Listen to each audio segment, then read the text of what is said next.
Les responsables du département de la Loire, en fait, sont très fiers de ce que la Loire reste dans ce département un fleuve sauvage. Il a évidemment un lit très large. Une île qui est ici aujourd'hui, dans 30 ans, elle sera peut-être là. Donc si on fait un pont et puis qu'on met des piles à côté d'une île, ça va faire bizarre. Et puis si on met sur l'île, mais que l'île elle est là plus tard, ça va faire bizarre aussi. L'ingénieur responsable du service des routes du département de la Loire pensait que l'emplacement justifiait un pont suspendu pour éviter toute pile. Dans les ponts suspendus traditionnels, on a généralement des pylônes dont la hauteur est proportionnelle à la longueur de l'ouvrage. Et comme l'ouvrage devait être large, on aboutissait à une proportion d'entrée pas très intéressante de ce genre-là. Il y a des efforts de chargement différents entre une partie de l'ouvrage et l'autre. Traditionnellement, on relie les pylônes. Sur un truc de ces proportions-là, ça devient pas très jojo. J'aurais bien aimé qu'on se passe de l'entretoise. Il reste une solution, et on avait déjà fait le viaduc du Chavanon. J'ai proposé qu'on fasse des pylônes qui viennent se retrouver, ce qui évite l'entretoise. Mais du coup, on fait passer les câbles là, mais simplement, on rejoint l'autre pylône en V, les suspentes sont inclinées.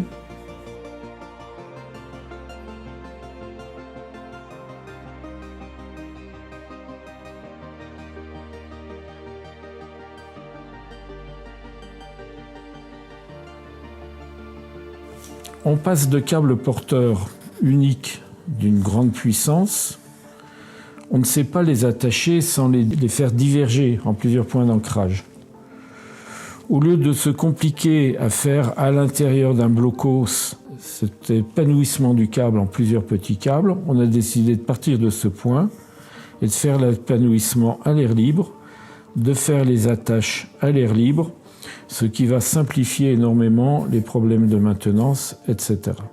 Et nos amis ingénieurs de Quadric ont proposé qu'au lieu d'aller chercher de la masse et du poids dans l'ancrage du sol et du sous-sol, qui ne s'y prête pas beaucoup parce qu'il n'est pas rocheux, on fait un pont auto-ancré, c'est-à-dire qu'en fait, on fait en dessous du pont une masse bien conséquente de béton et on y ancre les câbles.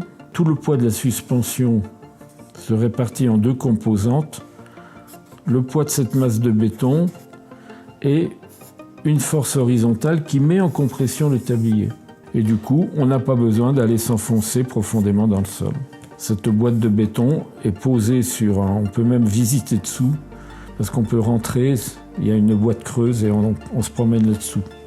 Mais il y a un certain nombre de tonnes au-dessus de notre tête. On se croirait dans un tombeau égyptien.